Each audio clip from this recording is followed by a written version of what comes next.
The transfer portal reopens again this week. What can we expect from Nebraska, both in and out? Coming up next.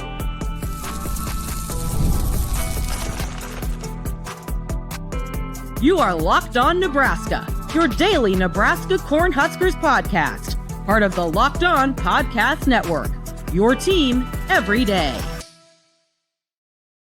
Good morning, and thank you for making Locked On Nebraska your first listen today and every day. We are free and available wherever you get your podcasts and on YouTube, part of the Locked On Podcast Network, your team every day.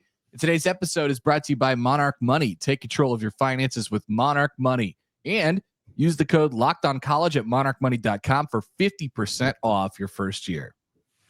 All right, welcome in. It is Tuesday. Mitch Sherman of The Athletic, Connor Happer, 1620 The Zone, with you. Thanks for joining us for this episode of the Locked On Nebraska podcast. We've got a conversation to have today about the transfer portal, every coach's favorite subject. So the portal reopens this week on Wednesday, to be exact. It will be open for 10 days to coincide with basically the final 10 days of Nebraska's spring practice. That's not why it's set up like that, but it works out, you could say, in favor or to the detriment of Nebraska's efforts this spring. I don't know. We will discuss that and everything else on how the next 10 days might look in Lincoln. It could be a big nothing, or it could be something that shapes what the Nebraska roster looks like when we get to August. Yeah. So, Connor, let's just start with that. Like, how big are these next 10 days going to be for Nebraska football? I'm leaning toward it being pretty quiet. I think there is, and we'll ask some of these questions as we go on throughout, like, what is the number? How many are they going to end up losing? And this is all in conjunction with the potential roster limits that are upcoming, and we'll see what that exactly looks like. We're not expected to get a resolution on that this week. So there's some bad timing there potentially, but I would, until Nebraska is directly notified that they need to cut their roster down from 130 whatever. I think we're at 133 at the moment to 105. I don't think they're going to operate under the assumption that there needs to be a hard cut, especially and you still have time before the season starts as well. Not every guy that leaves the program has to or wants to enter the transfer portal. There's going to be a lot of guys out of that number that ultimately doesn't have, potentially can't be there when the 105 goes into play, that just won't play football anymore, and they'll be done. So I think that's a part that you need to remember here too. Yeah, 132. I think Hardly Gilmore's departure brought us to 132. So yeah, I mean, that's a good place to start, because I think a lot of the decisions that are made, not just at Nebraska, but around power programs and the FBS this month as they relate to the portal, have to do with the size of the roster. Nebraska's not the only school that has big decisions that ride on the resolution of the House settlement. And if you remember, last week, the judge in California said, I like the settlement. I like what you've come to me with. It's a good settlement. But I'm not so sure I like this idea that you're going to require these roster limits. And this is not just a football discussion. The judge was looking at other sports. Football's the one that the number that we know, but baseball has huge decisions to be made within baseball programs as they trim the roster down. Other sports, the roster's potentially getting larger. So it's kind of all across the board. But in football, at most places in, say, the Big Ten and the SEC and the Big 12, the ACC, they're in a situation somewhat similar to Nebraska where they've got to cut things down. And the judge gave signals that that's not going to be the way the final settlement reads. That there's going to be some kind of a grandfather situation where players who are on the roster now do not count against the 105. So in the classes that you bring in starting in 2025, like the players who signed in February, many of whom are already in the program, like those classes, they're going to have to adhere to the 105. But You don't even need to count your star linebacker on the 105 if you don't want. Teams will be allowed to be over, we think. And that's the big thing. We don't know. Right. The settlement is still kind of hanging out there. And I was just reading up this morning because I wanted to be able to speak on this topic. And, I recall in a couple of news articles out of the courts last week that the judge wanted the lawyers from the NCAA to come back to her in about a week. The hearing was April 7th. Today's April 15th. It's been a week. There's not been news of another hearing. And what I'm seeing in various reports is that they expect this thing all to be done by the end of April. They hope for it all to be done by the end of April. Yeah, they're gonna, as much as it seems like say it again. The portal closes on the 25th. Right. As much as it seems like we're kind of running up against the clock here, and obviously teams want direction, like this is something that is going to reshape college athletics completely for decades, until the next. True. So I do think they're going to, they're not afraid to kind of take their time on this thing. Okay. And what we'll see is what, whenever when we get it. So I think there's that, but obviously, yes, there is an immediate time crunch that probably needs to be, out there. What if they didn't make it? I'll this is the last thing I'll say on this, but what if they didn't make it so that the settlement and the portal, which do have some overlap? I get your point that like this is like about college sports for the next 25 years, and what's going on this month is small potatoes, basically. But what if they had the hearings and resolution for the settlement in March, and then the transfer portal was set to be open in college football in April? Or what if the hearing was in April and they moved the transfer portal back in light of that to May because they didn't think it was a good idea to have them overlapping and all of this going on at the same time? Wouldn't that have made some sense?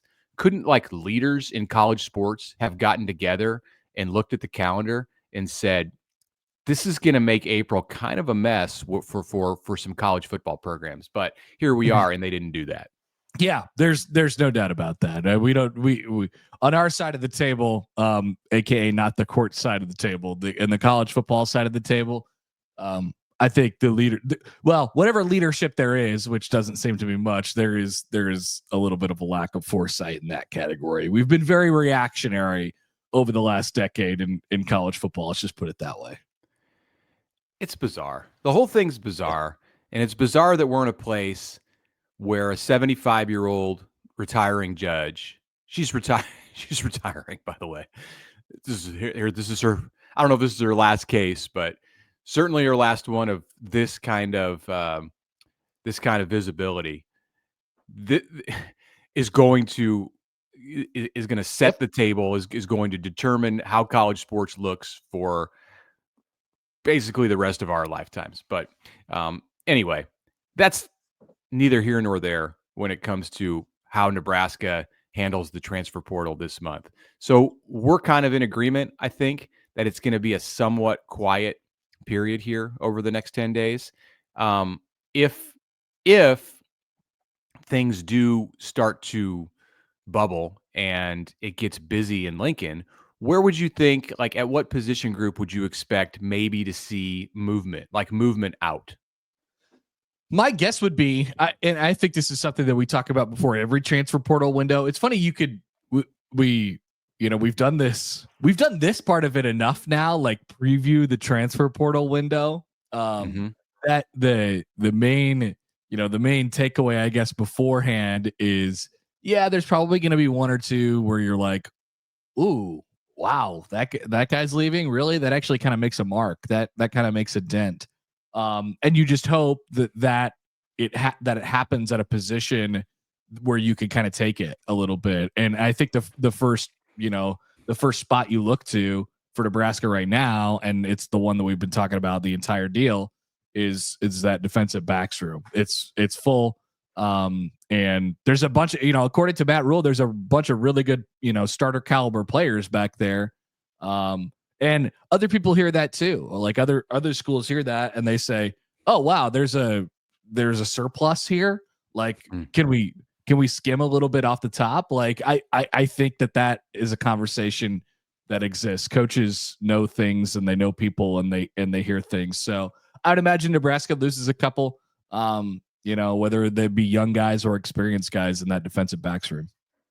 Yeah, this is like who's going to be the Ernest Hausman or Mhm. the Nate Borkershire or Jamari Butler of the 2025 spring cycle for Nebraska. And we're not gonna make predictions that this player at the linebacker group is gonna leave. Like we have no idea. And that's the nature of these decisions, is that they're surprises.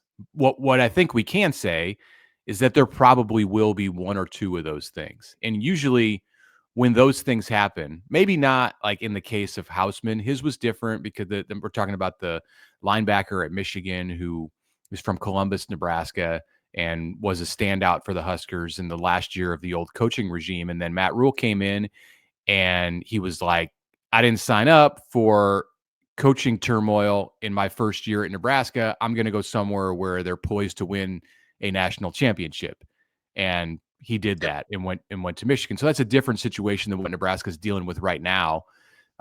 With Jamari Butler, Nate Borkershire, I think those were kind of driven by money. The Borkershire one for sure. Like Rhule has said, the desperate team sets the market, and Texas A&M apparently was willing to pay big for a tight end, and Borkershire had put in his time at Nebraska, and A&M had an offer on the table that he just wasn't going to refuse. I'm not sure how it went down with Jamari Butler, but so there's all kinds of different versions of why players enter the portal. What we're going to get at Nebraska this spring is probably going to lean more toward, hey, my position has a lot of talent, and I'm just not sure about the playing time that I'm going to get. That's if it goes in the secondary for sure, which is where I look first. Like if I'm thinking who might Nebraska lose, I look first to Addison Williams' group of players. When we return, how about additions? Are there any to be had out there for Nebraska in this portal window? We will discuss after this.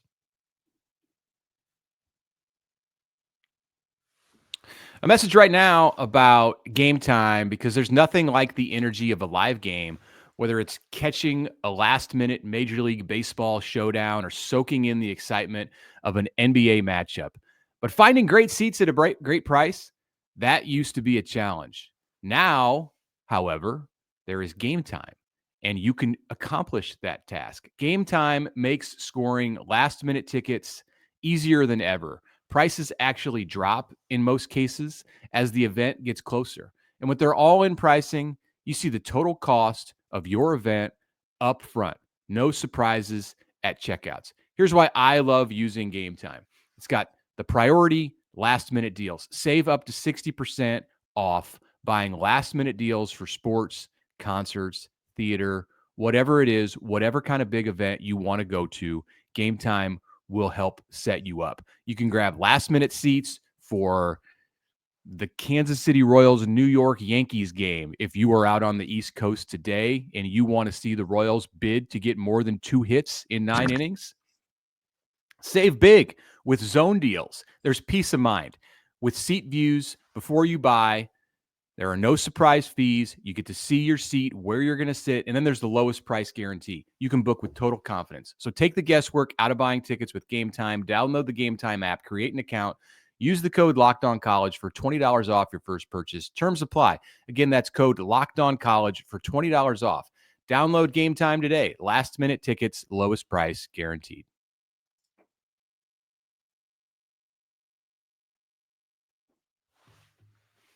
All right, welcome back. Connor Hepper, Mitch Sherman back with you. Another part of this discussion, Mitch, who's going out, who, is going to be required to leave. I imagine Nebraska will have their eyes open in the portal for potential additions, as Matt Rhule stated over the weekend. Maybe there's a couple, maybe there's a relationship there. If the fit's right is sort of how he characterized it. So I can't imagine that it doesn't feel like Nebraska is really hunting for everything. One thing one thing I did want to bring up in this conversation is the timing of the spring portal, where you've put your roster together for the most part already. Most teams around college football have gone through spring practice, so you have an evaluation period of what you're going to be.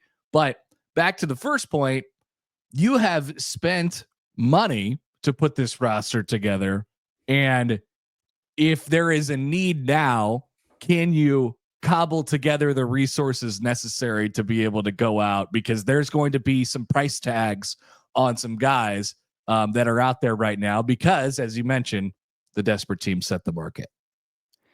Yeah, I think overvalued players are a thing in the spring portal. No doubt. Because teams find themselves in more desperate positions when you're 4 months from the season as opposed to 9 months from the season, or maybe it's, let's see, May, June, July. Yeah, 4 months from the season right now. If it's December, you've got time. It seems like you have all the time in the world in December when players go in. I think coaches just kind of take it in stride. Now, there are portal entries in December that raise the blood pressure in coaching offices, but like they're not all created equal. Like if you lose a starting tight end in December, it's like, okay, let's go find somebody to replace him. There's a whole offseason ahead of us. But if that happens in April, at the end of April, it's a much more stressful thing, in part because there's less time and there's fewer players available, and in part because like you're closer to that next game. And you've just, in the case of Nebraska, you are going through what you see as an important time on the calendar for your player development. Like these 15 practices that Nebraska's having, number 11, by the way, going on today, Tuesday in Lincoln. So there's just 4 practices left. And one of them is not a real practice. It's the Husker games. So there's 3 practices left. And Nebraska, this means something to them. They're not out there just to run around. Like they're putting their stuff together for the 2025 season, and they would like to have basically the cast of players who are going to contribute on the field in the fall. So it is a stressful situation for coaches and general managers to have to go into the portal at this time of year. I wrote about this on Tuesday today in The Athletic, and I brought it back to the comments that we heard from Matt Rhule on Saturday, and also shorter comments from Dana Holgorsen last week when they talked about it. And I don't think that their timing is necessary. Like they both chose to kind of go beyond what was asked, and in Rhule's case, really make a pitch to players who were in the program. Often when he speaks to the media, he's speaking to the players or the players' parents or the players' agents. And in this case, I think that was very intentional on his part. He could have answered some of those questions in 10 seconds or 30 seconds. Instead, he spoke for like 6 minutes about the merits of staying at Nebraska and how that will help you long term. That's because there's some concern right now. This is why Nebraska canceled the spring game, because it doesn't want to put out a televised showcase or a public showcase of the talent that it has on its roster. There should be. I mean, and you have to reiterate that message all the time. If you're Nebraska, hey, this is the best place to be. Why would anybody, not want to be here? And, I think as time goes on, you look how this happens in waves, and players see that for players who are older than them, that the grass isn't always greener on the other side, and stuff like that as well. As far as, what's out there right now, there is a couple big names that are going to be in the transfer portal starting tomorrow that have made their intentions clear. Nico Iamaleava at Tennessee, the quarterback, he'll be in there. That'll cause a little bit of a ripple and a domino effect. There was a big portal entry last night at the running back position out of Cal, and Jaden Ott, who, I think it sounds like Oklahoma is going to be heavily involved there. But there's a domino effect to come off of all these things. So there's a couple unfortunate teams out there who are going to lose some of their best players, but it's not as many as you would see in the winter portal. And then those guys are going to, command quite the high dollar figure as it goes around. I don't expect Nebraska to be involved with any of the high market guys in this portal window, just based off of what I've seen so far. Jaden Ott ran for 1,300 yards at Cal in Yeah, 2023 as Nebraska receiver Isaiah Hunter redshirted alongside him in connection. Berkeley. Yeah. So that's the funny thing, or one funny thing about the portal this time of year. I saw Marcus Watson-Trent, Nebraska's linebacker who came to Lincoln from Georgia Southern, was tweeting on Monday about a portal entry, I believe an offensive lineman from Penn State. Must be some connection that the two of them have. They played together in high school or near each other in high school or met at a camp or were matched up at somewhere along. You don't even know. You can't even begin to guess unless you like dig down and research it at this point, because everybody's played at multiple places and they've all got hometowns. And so Watson-Trent, like, hey, best guy, you're going to best in the business, whatever. And he's just patting his buddy on the back. And of course, Nebraska fans see that and they jump to the conclusion that he's recruiting him to Lincoln, which in all likelihood is not the case, but that's what you get. And that happens in every portal period, not just the spring. All right, a couple more questions as it pertains to the next few weeks of Nebraska football, what to expect, and did it actually help Nebraska to remove the spring game? I know we have the Husker games, but did it actually help them to not have a spring game? We'll discuss that when we return. But first, a word from our friends at Monarch Money, and a question for you really first. Do you ever wonder where all your money went? It's rhetorical. Yes, I wonder that all the time. Between dining out, online shopping, and entertainment, it is easy to lose track of where all that money went.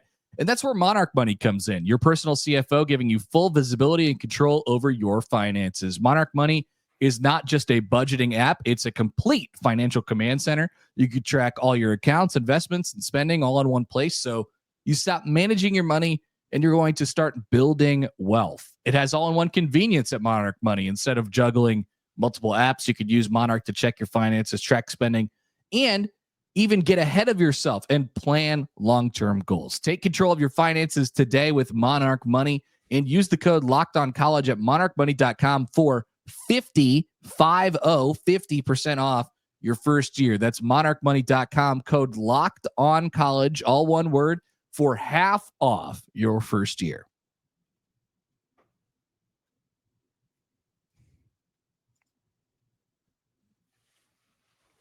All right, welcome back. Final segment of this Tuesday episode of the Locked On Nebraska podcast. Mitch Sherman, Connor Happer, thanks for joining us today. Make sure to check us out on YouTube if you're listening. If you're watching on YouTube, go ahead and give us a listen at some point on all of the podcast listening platforms. You can, if you are new to us on video, you can see that we have a photo that we like to share. I don't believe it's a photo, actually. It's more of more artwork. Yeah, it's a historical, deal there.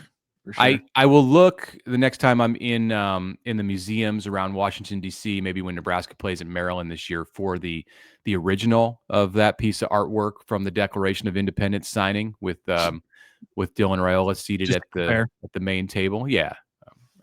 Need to verify that he was actually there.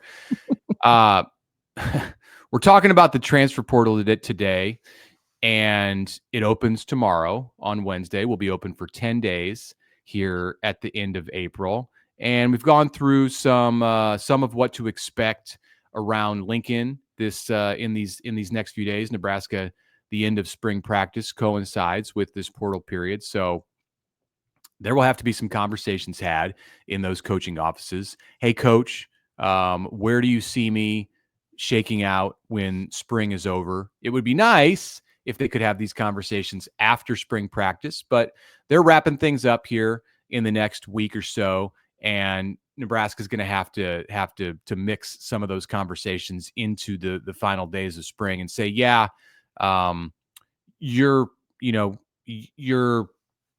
on the 105. You're not on the 105. Mm-hmm.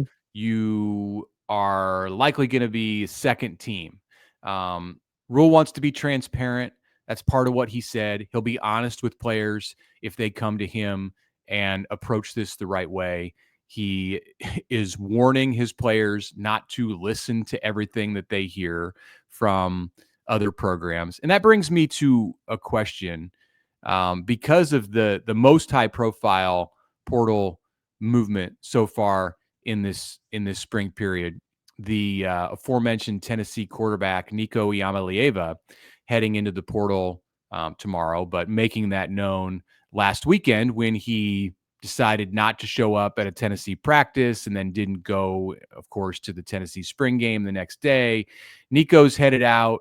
There are reports or speculation that he could end up at a variety of schools, maybe joining the Big Ten at UCLA. He's from Southern California. I saw something about Tulane, which doesn't really seem like the kind of monetary upgrade that he would necessarily be seeking by leaving the Tennessee Volunteers.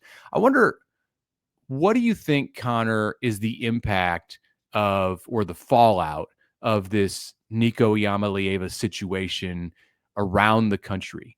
Does it make players and their agents wary to not be the next Nico, or do we have to kind of wait and see how this thing shapes out, like how much money he gets? Because it could backfire on him. Oh, okay. So yeah, from like a broad, like, what does this mean for how the way that people approach? Yeah, like this is going to be like some kind of a shaping moment in the ups and downs of the portal. I wonder like what direction this is going to turn. Yeah, I don't think anybody will look at this and be like, "This is something that I should do." You know, just given the way that it's turned out for him and his family and all that stuff. I think directly, like this cycle, there's going to be some quarterbacks around the country who have gotten or are negotiating raises. I mean, like, because Tennessee's going to be looking for a quarterback, and there's going to be a couple teams that are out there that are going to have, supplant their current starting quarterback, or one team out there is going to supplant their starting quarterback for Nico Iamaleava. So, I mean, we pronounced it differently. I know. You got it. I think you did it right. There's 4 A's. There's too many A's in the name. So Iamaleava. Iamaleava is what I've been going with. I was saying Iamaleava. So that's no. I think I'm wrong. One of us is a broadcast professional. Yeah, I've had to really nail that down over the last couple of days. So hopefully I'm right. You're sounded way better. Okay, that's good. If it sounds better, we're just gonna go with it. So I think there's a couple like direct impacts, but I don't know that anybody's going to look at this and be like, yeah, this is now another opportunity for me to get my bag. Like Nico really blazed the path for me. Now, I don't think that's the case. And frankly, I think there's been a lot of quarterbacks and players around the country who have been, quietly asking for more for the entire offseason without the threat of holding out of practice or entering the transfer portal. So I think there's a lot better ways to approach it than the way he did. As we know from the NFL and from other pro sports, but it seems to happen most in the NFL, you can ask for more. But unless you have some leverage as a player, it doesn't really matter. Like, they're just going to tell you to get back to practice. Well, the great news is that, like, Tennessee, like, I think it's probably a different story if Tennessee budges here. If Tennessee's like, sure, we have to keep you, we'll give you $4 million, make you the highest paid quarterback in the country, whatever it is. Like, I think the story here is that they didn't. They were like, okay, walk. That's fine. They called his bluff. Sure. They absolutely called his bluff. So I think there's a lesson there. Yeah, at some point, like, the money just isn't there. I know we think that, Tennessee or Nebraska, whatever these big programs are, like, they have unlimited resources, but at some point, like, you can't just continue to go back to booster X, Y, and Z and be like, hey, our quarterback, I know we're paying him, this ungodly amount of money for him being a 20-year-old kid, but he wants another $1.5 million. Like, no, you're going to get told no, and it can't come from the school. It's got to come from funds that they raise on the outside. And it all because there's a couple other quarterbacks who got paid more in the transfer portal this offseason. By the way, Nico, whatever school he ends up at, he ain't gonna make $4 million. I don't think so. I don't think so. Like, unless there's some really rich UCLA guy who wants to pay him that, and I don't know that they care about football that much in Pasadena.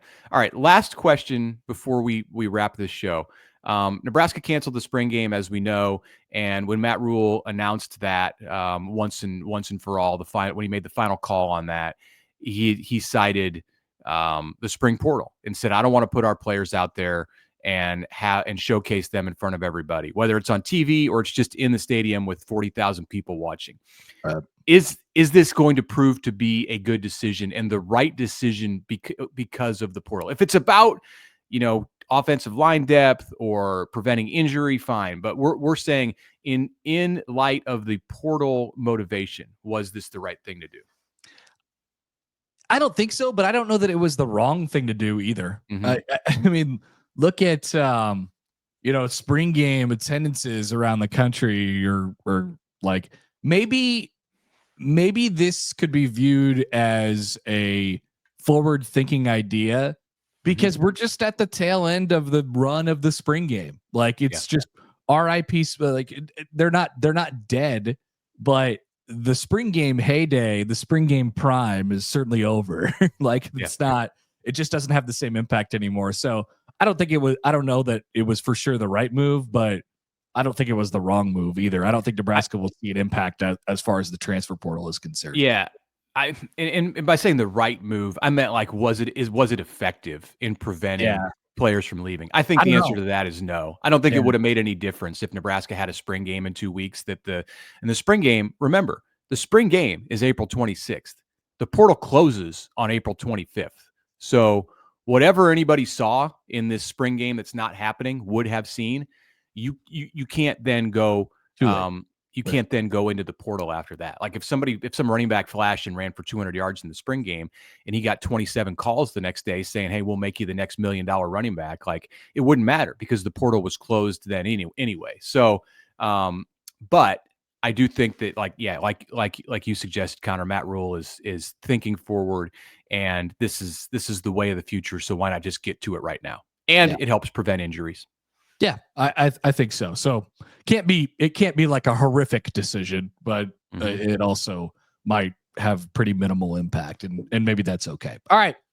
Thanks for watching and listening along with us today and making us your first listen. For your second listen, check out Locked On NFL Draft. We are also the same amount of days away from the spring game as basically the NFL Draft weekend. Damian and Keith have you covered in Locked On NFL Draft. As your favorite collegiate players get ready for the next level, get the latest draft rankings, rumors, and news every day. Find Locked On NFL Draft on YouTube or wherever you get your podcasts.